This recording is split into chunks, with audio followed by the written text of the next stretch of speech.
Hi ಎಲ್ರಿಗೂ welcome back to my channel. ಇವತ್ತು Saturday vlog.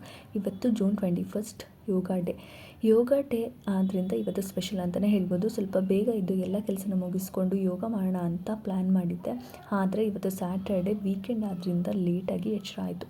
ಇನ್ನೇನು ಸಂಜೆ ಯೋಗನಾದರೂ ಮಾಡೋಣ ಅಂತ ಹೇಳಿ ತಿಂಡಿಗೆ ರೆಡಿ ಮಾಡೋಣ ಅಂತ ಹೇಳಿ ಓಟ್ಸ್ನ ಮಾಡ್ಕೋತಿದ್ದೀನಿ. ಅದಕ್ಕೆ ಮುಂಚೆ ಖಾಲಿ ಹೊಟ್ಟೆಯಲ್ಲಿ ಚಿಯಾ ಸೀಡ್ಸ್ ಜೊತೆ ನೆಲ್ಲಿಕಾಯಿ ಜ್ಯೂಸನ್ನ ಮಾಡಿಕೊಂಡ್ರೆ ತುಂಬ ಚೆನ್ನಾಗಿರುತ್ತೆ, ಆರೋಗ್ಯಕ್ಕೂ ಕೂಡ ಒಳ್ಳೆಯದು ಅಂತ ಹೇಳಿದ್ದಾರೆ. ಆದ್ದರಿಂದ ಅದನ್ನು ಮಾಡಿಕೊಂಡು ಫಸ್ಟು ಖಾಲಿ ಹೊಟ್ಟೆಯಲ್ಲಿ ನೆಲ್ಲಿಕಾಯಿ ಜ್ಯೂಸನ್ನ ಕುಡ್ದಿದ್ದೀನಿ. ಅದನ್ನು ಹೇಗೆ ಮಾಡೋದು ಅಂತ ಹೇಳಿ ಕುಕ್ಕಿಂಗ್ ಚಾನಲಲ್ಲಿ ಮೆನ್ಷನ್ ಮಾಡಿದ್ದೀನಿ. ಆ ರೆಸಿಪಿ ಬೇಕು ಅಂದರೆ ಚೆಕ್ ಮಾಡಿ ಕಮೆಂಟಲ್ಲಿ ಕೂಡ ತಿಳಿಸಿ, ನಾನು ನಿಮಗೆ ಡೀಟೇಲ್ಸ್ ಕೊಡ್ತೀನಿ.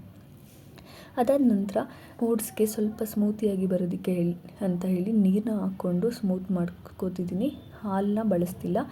ಟೇಸ್ಟ್ಗೆ ಅಂತ ಹೇಳಿ ಹನಿನ ಹಾಕೋತಿದ್ದೀನಿ. ಮೇಲೆ ಸನ್ಫ್ಲವರ್ ಸೀಡ್ಸು ಮತ್ತು ಫ್ಲ್ಯಾಕ್ಸ್ ಸೀಡ್ಸ್ನ ಅರೇಂಜ್ ಮಾಡಿ ಅದನ್ನು ರೆಡಿ ಮಾಡಿಕೊಂಡೆ.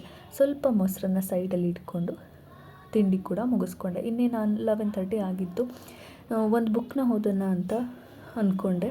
The secret to love, health and money.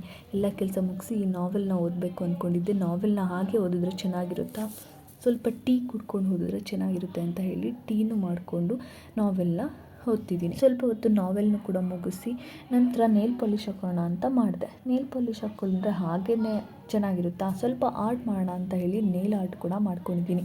Nail ಆರ್ಟ್ದು ನಿಮಗೆ ಏನಾದರೂ ವಿಡಿಯೋ ಬೇಕಂದರೆ ಮೆನ್ಷನ್ ಮಾಡಿ ಕಮೆಂಟಲ್ಲಿ, ಹಾಗೆ ಡಿಸ್ಕ್ರಿಪ್ಷನ್ ಕೂಡ ಚೆಕ್ ಮಾಡಿ.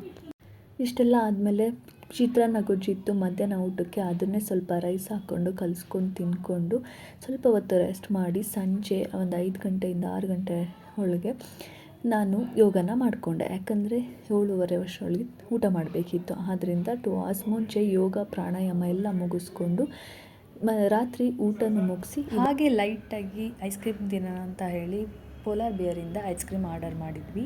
ಅದರಲ್ಲಿ 2 ಥರ ಐಸ್ ಕ್ರೀಮ್ ಆರ್ಡರ್ ಮಾಡಿದ್ದೆ, ಹಾಟ್ ಚಾಕ್ಲೇಟ್ ಫಡ್ಜು ಮತ್ತು ಬಿಸ್ಕಾಫ್ ಕಾಫಿ ಶಾರ್ಟ್ನ ನಾನು ಫಸ್ಟ್ ಟೈಮ್ ಟ್ರೈ ಮಾಡ್ತಿದ್ದೀನಿ.